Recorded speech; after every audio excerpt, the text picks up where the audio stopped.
galera, começando aqui mais um episódio do Nordestinado, e dessa vez eu, Celso Shigami, com o maestro Cássio Zirpoli e com Fred Figueiredo, vamos debater se esse modelo de final em jogo único que a Conmebol adotou e tem adotado desde 2019 para suas principais competições de clube deve ser mantido, né?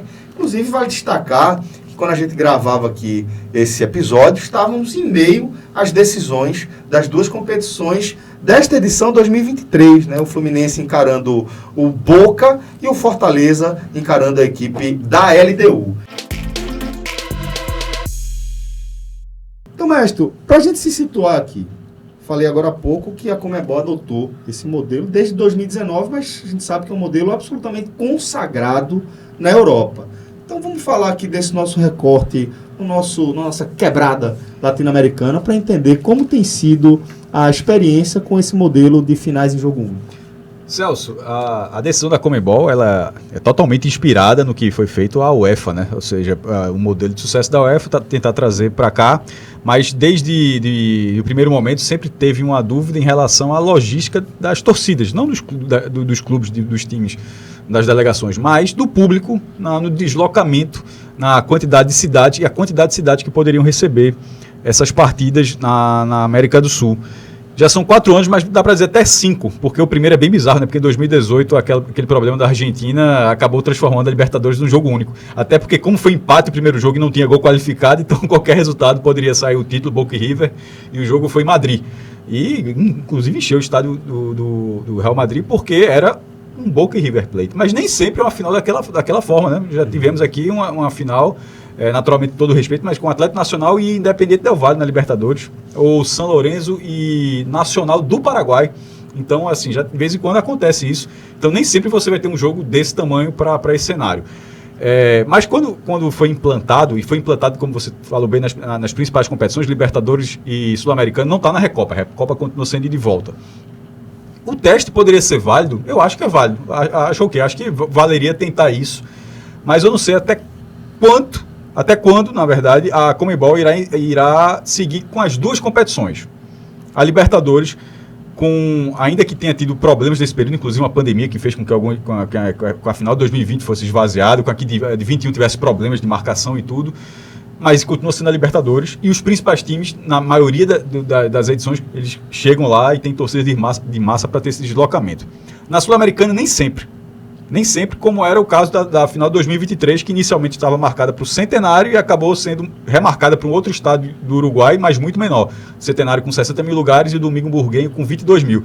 É óbvio que Fortaleza tem torcida, mas é 4 mil quilômetros para atravessar, e Quito, que é a LDU adversário, é 4.500. Pois é. Imagine que a galera está fazendo viajando 4 mil e outro 4.500. Se isso fosse na Europa, meu amigo, está cruzando o continente inteiro. Estaria cruzando o continente inteiro. Então há esse tipo de observação a ser feita.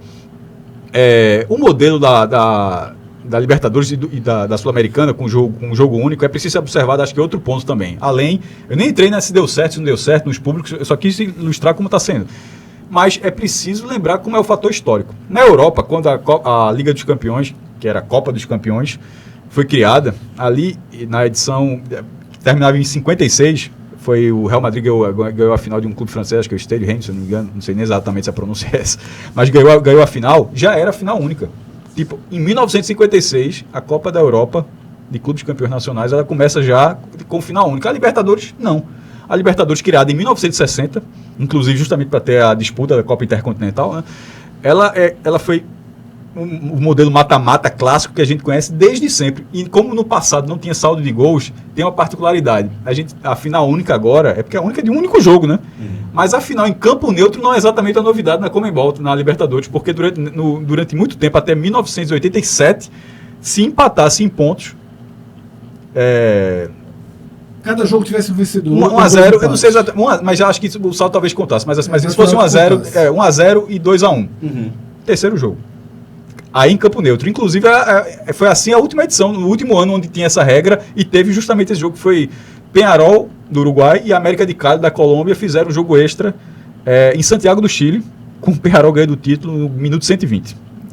Inclusive, deixo como sugestão a narração, você pode procurar no YouTube depois, tanto a narração do gol do Peñarol, da rádio a favor do Peñarol, como a narração da Colômbia, que também é uma dor muito, muito grande.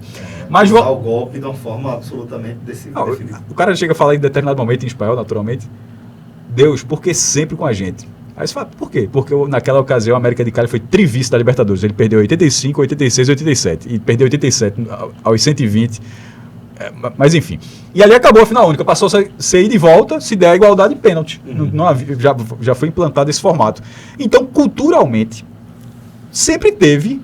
na ida tu vai ter que aguentar 50 mil da La Bombonera para na volta tentar reverter aqui. Ou tentar fazer um grande resultado no Pacaembu, no Maracanã, e segurar lá no Monumental, no Centenário. Sempre foi assim.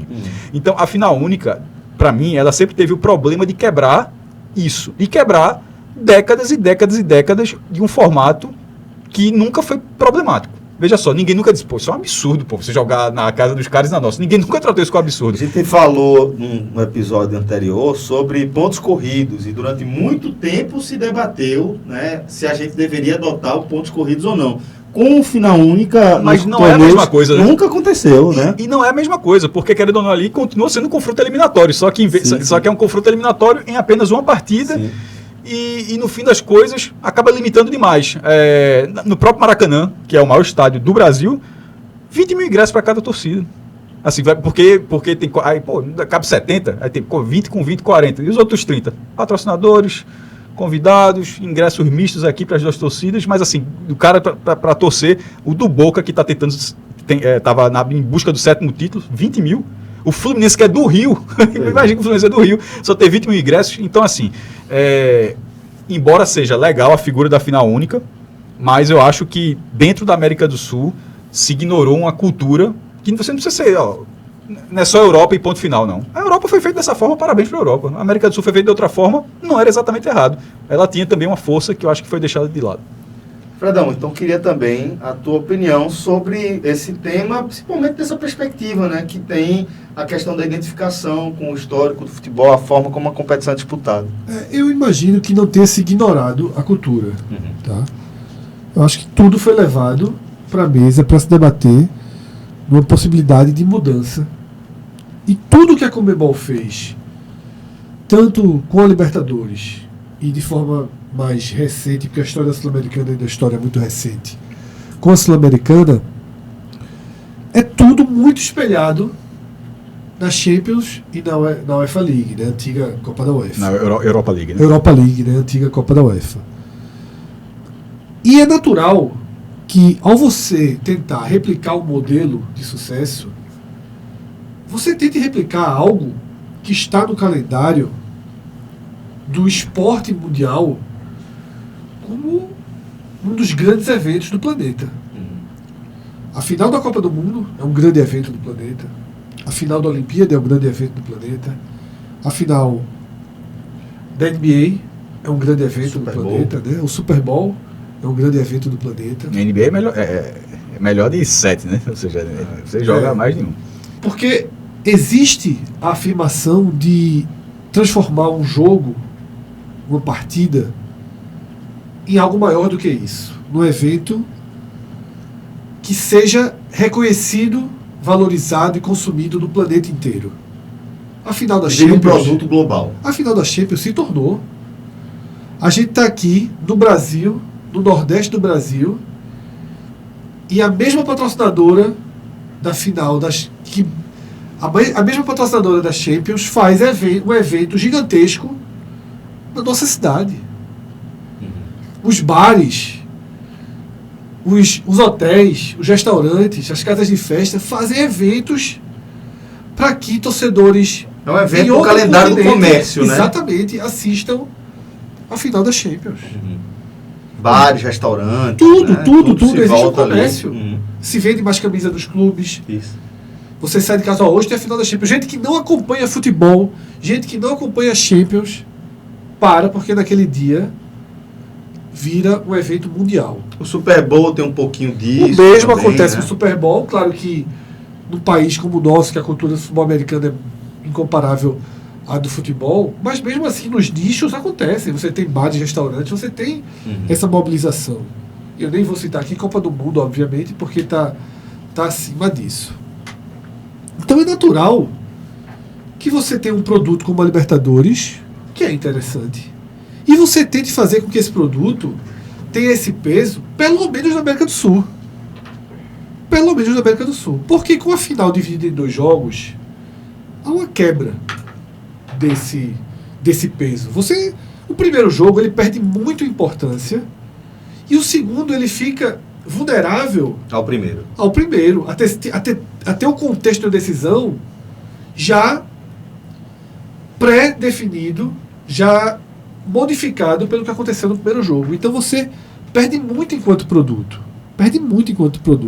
Sem falar que reforça alguns estigmas, mas que também são culturais no continente, tá? De você ter estádios com ambientes mais hostis, tá? Que é cultural do nosso continente. Ok, é legal também você jogar num estádio argentino fechado, você jogar dentro de uma Neoquímica Arena com a torcida do Corinthians ali em cima e tal.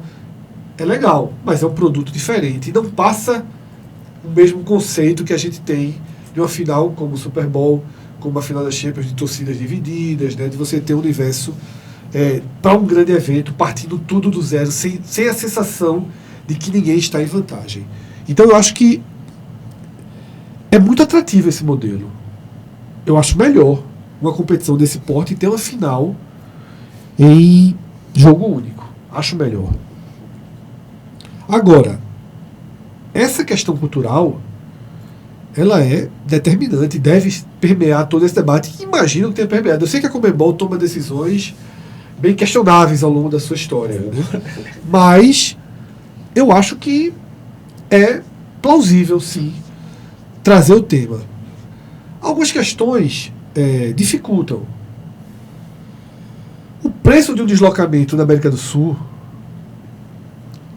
junto com o poder de consumo de nós sul-americanos, transforma a matemática completamente diferente da matemática europeia, onde o trânsito interno do continente é muito mais barato. Sim. Muitas outras opções. E os torcedores têm poder de consumo mais alto. A conta é duplamente dificultada na América do Sul. Porque no valor final é mais caro, no valor bruto é mais caro, e proporcionalmente é muito mais caro, fica muito mais caro. Tá? Então é um sacrifício você ter um deslocamento às vezes longo, inclusive. Você não tem uma malha de trens, você não tem ferrovias, você não tem estradas boas, tá? Você tem distâncias muito longas, como o Cássio citou aqui, pô, Fortaleza, Montevidéu, Quito, Montevidéu é algo muito distante. Loucura. Tá? Mas deve-se trabalhar. Eu ainda não acho que é uma tentativa e uma experiência frustrada. Eu acho que cabe se estudar mais. E também é fundamental entender a diferença entre Libertadores e Sul-Americana. E Cássio pode até trazer aí uma visão dessa curta história da final única, de como funcionou ano a ano, porque a gente vai ver que tem uma diferença considerável entre a aplicação do jogo único na Libertadores e a aplicação do jogo único da Sul-Americana. Detalhe, a Libertadores, se você passar e analisar com frieza, a cada temporada ela fica mais restritiva. Tá? Tá se tornando muito difícil uma Libertadores sem clube brasileiro. Está começando a se tornar difícil a Libertadores sem que a final tenha 2 clubes brasileiros. Boca Juniors chegou na final desse ano, mas não era favorito. Tá? A lógica sempre leva a 2 clubes brasileiros na final. Talvez um clube argentino. Um clube chileno, há 30 anos não disputa a final de Libertadores. Pô. E o Chile é a terceira, quarta, talvez o futebol colombiano tenha mais força. De clubes, o colombiano é mais forte. É mais forte. Porque tem a final com... Isso, o futebol colombiano é mais ruento mesmo.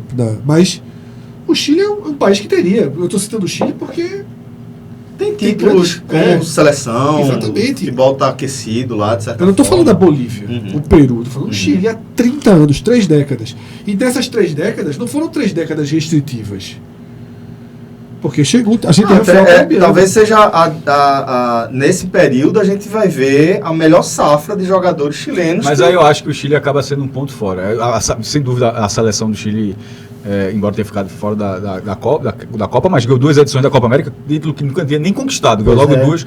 Mas em relação a clubes, aí se você foi na Colômbia, tem um vice, tem o título, aí você vai lembrar, puxa pela memória, tem o vice do Deportivo Cali nos pênaltis, tem o título da Sul-Americana. O futebol paraguai chegou. Isso quer dizer, do Independiente Santa Fé, foi campeão da Sul-Americana, aí você vai para o Paraguai. A Olímpia foi campeão em 2002, foi vice para o Atlético Mineiro. O Cerro Porteño, que chega ali na semifinal, não bateu, não conseguiu fazer nada, mas o Nacional do Paraguai, que é um clube pequeno no Paraguai, mas foi vice da Libertadores, então assim, tem. Mas o Chile realmente, se for de clubes, mas esse são período 30 anos. passou, tá? Esse período passou. Agora, o cenário é muito mais restritivo. O poder econômico do futebol brasileiro e a atenção que os clubes dão transforma a Libertadores num parque de diversões do futebol brasileiro, hoje em dia. Tá? E tem ali a força de um Boca, de um River, podendo chegar. E aí você vai para o questionamento. Vai ser cada vez mais comum clubes brasileiros jogando na Colômbia, jogando no Peru, jogando longe do país. Vai acontecer. Mas eu acho que cabe. Eu ainda acho que precisa se estudar um pouco mais, escolher bem as cidades, entender o potencial, a malha aérea, entender como pode acontecer o deslocamento. Agora, tem um programa da gente que já está no ar, né, relacionado ao custo, ao preço do futebol. Tudo isso envolve esse debate, tá? Porque por trás desse jogo único e desses deslocamentos e tudo, há também a elitização do futebol na América do Sul, tá? E a gente teve recentemente nas eliminatórias um Brasil e Venezuela em Cuiabá com ingressos mais caros do que de uma partida da Euro, tá? Isso não 12 milhões a renda para um público de 40 mil pessoas. Ticket média acima de R$350. Então, assim, isso não cabe. E tudo isso está somado. A gente não está debatendo essa final de jogo único. Ela não é uma ideia isolada. Ela faz parte de um processo de mudança do perfil do futebol sul-americano e do público que vai ao estádio do futebol sul-americano. Maestro, Fred trouxe agora há pouco uma perspectiva que eu acho que é importante de a gente debater, até nesse sentido de retomar a história aqui desse episódio, né? Se deve permanecer, se não deve permanecer. E quando a gente vai ampliando o debate, se aprofundando aqui no debate, a gente vai encontrando outras camadas. E uma das que Fred apresentou, acho que é muito importante, até de entender se é o caso de ser taxativo para as duas competições, ou se de repente esse modelo cabe para uma, não cabe para outra. Então, queria que a gente elaborasse um pouco melhor mais sobre esse aspecto. Eu acho que nesse momento a Conmebol não vai desistir nos próximos anos, sobretudo na Libertadores. E na Libertadores, pelo que eu tinha dito, assim, e até que o Fred também falou, dos clubes que chegam, do poder aquisitivo dos clubes que chegam com um perfil completamente diferente, tirando um ou outro de torcida menor, são clubes de massa que vêm definir as competições, as edições, com gente suficiente para ter 20 mil ingressos, como era o caso de Fluminense e Boca. Que assim, é muito pouco, eu acho assim. O que eu não gosto é que você acompanha a campanha inteira, aí na hora da final, você poderia ter um estádio de 70 mil a seu favor, e mais os seus ingressos no jogo de volta, você vai ter 20 mil. Assim, mas ok, o ponto que Fred trouxe em relação ao produto é um bom ponto. Mas se viveu durante muitos anos, isso vai até um debate de outro vídeo que a gente fez. Não é porque se viveu há muitos anos de tal forma que você precisa manter. Mas nesse caso, você não está... Essa discussão, ela não está levando a algo cultural que machuque uma terceira... Que machuque alguém, que cause qualquer tipo de incômodo. Nesse caso, é uma visão cultural apenas de uma fórmula de campeonato que as torcidas estão acostumadas, para não misturar as coisas, né? Sim, porque está fazendo aqui sempre que o cara vai continuar errando. Não. Nesse caso, não é assim que se aplica. A Libertadores, ela tem uma característica única. Assim, se outros fazem finais únicas, assim, a Libertadores tem a sua característica que está se adaptando. A Conmebol deu muita sorte na primeira edição, que foi a de 2019, que foi em Lima. Flamengo e River Plate. Colocaram no estádio do Universitário, apesar do estádio ser universitário, assim, você pensa assim, tá liso, mas tá liso não, o estádio tem 80 mil lugares, 80 mil lugares a capacidade do universitário, e a sorte foi que era o Flamengo, que não ia para a final do Libertadores há 38 anos, e o River Plate, que o apelido do clube é os milionários, assim, a torcida pau a pau com o Boca, talvez um pouco menor do que a do Boca, mas com um poder aquisitivo muito grande. E no fim das contas, 25 mil do River, com 25 mil, talvez 5 mil a mais do Flamengo, só o resto foi de patrocínio, peruanos, sem contar que Lima é um destino turístico natural na América do Sul, certo? Os maiores. Então, Lima é um destino turístico natural. Então, era uma viagem, e assim, sem contar que o país fica mais ou menos ali na metade do continente, né? Era uma viagem completamente acessível. E muito grande, primeiro, o River Plate, que estava em grande fase, tinha conquistado a Libertadores de 18, ganhando o Boca na final, e tinha eliminado de novo o Boca, né? Se está chegando dessa forma, e o Flamengo chegando depois de tantos anos, num ano onde estava brilhando no campo. Então, era um cenário que, se a Conmebol pudesse, eu quero esse perfil de jogo pro resto da minha vida. Não tem como não ser um sucesso. Mas nem sempre vai ser esse tipo de jogo. Porque esse jogo foi um sucesso, inclusive a forma como foi o jogo ainda foi um grande jogo, né? Porque o Gabigol marca nos acréscimos e o Flamengo vira, ou seja, ainda ficou fora de campo dessa forma, um deslocamento de massa humana gigantesco, ou seja, até porque as sedes são escolhidas com agora você querendo ser como Copa do Mundo, eu quero ser sede. Então, né, a Conmebol vai lá, só vai ser em Lima, diz, eu quero que seja aqui, porque vai gerar turismo, vai gerar isso e aquilo, vai mexer na economia. Inicialmente o jogo seria até em Santiago do Chile, mas deu problema no Chile, Lima, eu quero. Mas aí você vai para a final, aí a de 20 foi no Maracanã, que também já tinha sido escolhido sede, mas foi na pandemia. Então, no final das contas, eu acho que só tinha 7 mil pessoas no Maracanã, só convidados, isso já no início da flexibilização da pandemia, naquela final Palmeiras e Santos. Aí você desconsidera nesse debate da gente tanto aquela Libertadores de 20 quanto a Sul-Americana de 20. E em 21, o Flamengo volta à final da Libertadores. Veja só, sempre que o Flamengo for para a final da Libertadores, a Conmebol vai ganhar. Porque sempre vai ter a maior capacidade possível de torcedores presentes, assim, na Libertadores. E do outro lado era o Palmeiras, que é da maior metrópole da América do Sul, a terceira ou quarta maior torcida do Brasil, que era o atual campeão da Libertadores. Como é que não daria certo? Lotou o Centenário também, com o Flamengo tendo uma torcida muito maior, inclusive, que a do Palmeiras. Mas aí você vai para 22, aí você vê, aí 22 já tem dois problemas. O Atlético Paranaense tem, segundo as pesquisas, entre 1,5 milhão e 2 milhões de torcedores. É uma grande torcida em qualquer país da América do Sul, tá? Se o Atlético Paranaense fosse um clube da Argentina, seria a segunda ou terceira maior torcida. Talvez colado ali com o Independiente, com o Racing. Se fosse no Paraguai, seria a maior torcida junto com a Olímpia. Mas no Brasil, é completamente concentrada ali em Curitiba, é uma torcida menor do Brasil. E o jogo foi em Guayaquil. Foi em Guayaquil, no Equador, um estádio gigantesco, o estádio lá do Barcelona do Equador, um estádio não era por falta de lugar não, mas o deslocamento de uma torcida dentro desse perfil de Curitiba para Guayaquil já não é a mesma coisa do Flamengo. Por exemplo, o Flamengo esgotou com dificuldade porque não foi primeiro estava tendo problemas políticos no Equador e era uma viagem muito cara, mas uma viagem muito cara para uma torcida de 40 milhões, você vai conseguir arrumar 20 mil que paguem essa viagem muito cara, mas uma viagem muito cara num escopo menor vai fazer, por isso que eu estava dizendo, mais 2 milhões com muito dinheiro para gastar. O Atlético Paranaense, embora não jogasse a final da Libertadores e buscava o título inédito ainda, desde 2005 ter jogado uma vez, estava na sua segunda final, não lotou. E assim, numa situação normal, é óbvio que o Atlético Paranaense lotaria o seu espaço, mas não lotou pelo preço, pelo tempo, porque ainda tem isso. Na hora que você não veja, ao contrário da Copa do Mundo, porque o cara compra, independentemente da sua seleção, você vai ver. Né? Champions, o cara pode, sobretudo para estrangeiro, o cara vai lá comprar o ingresso independentemente de quem for para a final. Na Libertadores, você não vai fazer isso. Até porque você vai ter problema, primeiro que nem abre a venda, né? Mas assim, você não faria isso. E na hora que você se classifica, você tem essa oportunidade, você tem um mês para fazer isso. Vai comprar uma passagem de Curitiba para Guayaquil com um mês, então é muito difícil. Então acabei me estendendo nisso, que essa já foi a última final, porque essas sedes, elas poderiam, só uma ideia merda, mas eu que veio aqui, poderiam ter opções.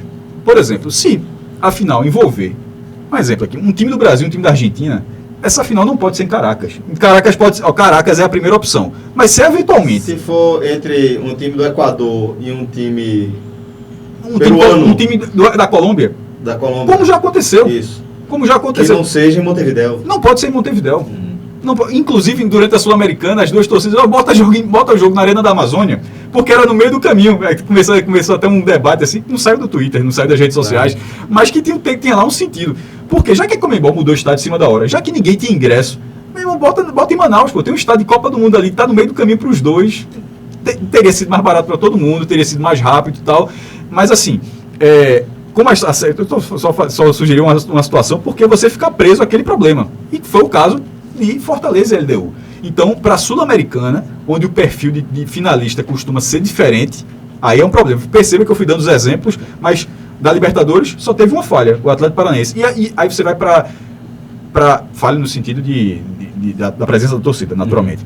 Aí você vai para 23, o Boca, que iria em qualquer lugar, e o Fluminense, que a torcida é um pouco maior do que a do Atlético, mas muito menor do que a do Flamengo, mas o jogo é no Rio, então não tem problema. Então, assim, a Conmebol, na verdade, vem dando sorte na Libertadores, mas talvez pelo perfil. Na Sul-Americana, não. Na Sul-Americana, desde que começou, só a primeira final lotou o estádio. Só uma final, a de 19. E de uma forma... Porque foi até o que eu estava dizendo, a final foi Independente Del Valle contra o Colón, Independente Del Valle, lá do norte. E o Colón da Argentina, do interior da Argentina. O jogo foi em Assunção. Do interior da Argentina para Assunção, o cara vai. Aí foram 40 mil do Colón. Voltaram com a medalha de prata. mas foram. Assim, eles lotaram o estádio inteiro e a torcida do Del Valle ficou curta lá. Aí 20 foi na pandemia, foi em Córdoba, e foi uma final argentina, né? Lanús e Defensa, mas na pandemia. Vai para 21, uma final brasileira. Mas veja só, uma final brasileira que possivelmente não será o único desse modelo. Atlético Paranaense e Bragantino. Eu consigo enxergar outras finais de Sul-Americana com esse perfil de clube. O jogo foi no Centenário, 8 mil, pelo que se divulgou na época, 8 mil do Atlético Paranaense e 100, se muito, do Bragantino. Esse jogo é um fracasso absoluto. Não, até pelo tamanho de Centenário. É só ver a imagem aqui. No vídeo você vai colocar nessa imagem aqui da transmissão, o Centenário, todos os setores fechados, só tem a frontal, a arquibancada frontal, que inclusive a do Bragantino foi colocada lá também. Melancólico, né? Demais. E encerrando esse históricozinho da Sul-Americana, final do ano passado, que voltou para Córdoba, assim como o Maracanã recebeu de 23. Por quê, pô? Se você foi sede, foi na pandemia, até você perdeu a vez. Aí aconteceu a mesma coisa lá com o estádio Mário Kempes, na cidade de Córdoba, e foi São Paulo, Independente Del Valle. 10 mil torcedores do São Paulo. É muita gente, tá? Se você pensar assim, pô, saíram 10 mil lá de São Paulo, mas é um quarto do estádio, um quinto do estádio, cabe mais de 50 mil pessoas. E não leva esses clubes... E do Del Valle não tem 1.000. E esses clubes... Deu Del Valle de novo. E esses clubes que chegam na final sul-americana, parte deles não se configuram atrativos para a população local. Isso. Porque, veja só, se avisam que a final da Libertadores vai ser no Recife, eu compro o ingresso. Prévio, sem saber quem vem. Você compraria o ingresso justamente o que eu falei do meio, né? O neutro, o neutro. Eu compro o ingresso. Tá? Se avisam que a final da Sul-Americana vai ser no Recife, eu não sei se eu compro o ingresso. Porque pode ser que o jogo seja Independente Del Valle e Universidade Católica do Chile. Pode acontecer. Cerro Porteño e... Melgar. Pode acontecer. O Cienciano ganhou a primeira edição da Sul-Americana, foi Cienciano, ganhou do River Plate. Ganhou. Goiás. E já foi finalista. E Independiente. E Avejaneira. Goiás e Racing. Assim, você pode ter grandes times contra times que não se configura um grande jogo. Seria um jogo legal? Claro que seria. Mas não é um jogo. A Libertadores de fato empurra você. Eu iria. Mas eu sou de um público consumidor de futebol. Eu iria pro Goiás e Racing, eu iria. Detalhe, eu iria também. Mas assim, ter o Racing, ter o São Paulo e Independente Del Valle não é um não sei. É porque é o não seguinte, sei se eu teria ido. Nesse sentido, como foi no passado. O ruim desse exemplo é porque a gente é muito público de futebol. Isso. Né? Então, dificilmente a gente não iria. Mas o que o Fred. Mas eu entendi que o Fred. Por exemplo, também. Boca Juniors e Fluminense na Arena Pernambuco daria 40 mil pessoas. Daria 40 mil pessoas. Todo mundo iria. Daria. Mas talvez pelo Boca, vamos jogar real aqui. Mas se é a final da Libertadores, mas tem Cano no Fluminense. É pelo Boca, mas assim como Palmeiras, mas é uma final da Libertadores. Já é diferente. Mas é a final da Libertadores. Então, mas Palmeiras e Racing já é diferente. Eu tô nivelando o Racing ao Fluminense. Você tem os gigantes do continente. Boca, River Flamengo, Palmeiras. São Paulo ali, coisa Os gigantes do continente. Esses são grandes atrativos. Levam o público. Dentro do Brasil, Flamengo e Palmeiras levam o público deles, inclusive. Em qualquer estado, em qualquer lugar. Tá? Então, toda final que tiver um Boca, que tiver um River, ela é a final maior. Tá? Sem dúvida. Mas, o segundo, terceiro degrau argentino, o primeiro degrau uruguaio, o primeiro degrau chileno... Mas é justamente isso. Eles conseguem fazer... E até agora não aconteceu isso. Eu vejo os exemplos que Fred deu, todos eles estiveram presentes desde que teve a final única. Então, assim, até agora a Conmebol tá dando sorte. Tipo, ela não teve uma final para dizer, ó, a final são com 2 clubes de menor apelo. E agora? Aí, isso não aconteceu. Só que não vai acontecer mais também. Né? É difícil, mas sei lá. O futebol mudou na Libertadores. Mas a Sul-Americana, só para amarrar esse ponto, desde que foi criado a final única, a Conmebol a UEFA já deu mais um passo, já criou outro torneio, né? Que ele já tem agora a Conference League, que também é final única. E lá a Supercopa deles, que seria a nossa Recopa, lá também é única. Então, na verdade, eles colocam 4 estádios por temporada recebendo jogos únicos, né? A Liga dos Campeões, a Europa League, a Conference League e a Supercopa. Dar um passo atrás na Sul-Americana, e manter a Libertadores não seria um grande problema, não seria. Bom, galera, é por isso que antes de chegar ao fim aqui desse vídeo, acho importante trazer um ponto que é um ponto pacífico, que todo mundo vai concordar. Não sei se você defende a manutenção da final jogo único, ou se quer que volte urgentemente em 2 jogos. Mas o certo, que eu tenho certeza que todo mundo aqui concorda, é que se você gostou desse conteúdo, deposite seu like, velho. Faz uma diferença enorme aqui. Inscrição no canal. E se inscreva no canal. E respondendo a pergunta, o modelo de final única deve permanecer? Sim, na Libertadores. Não sou um grande entusiasta, mas sim na Libertadores.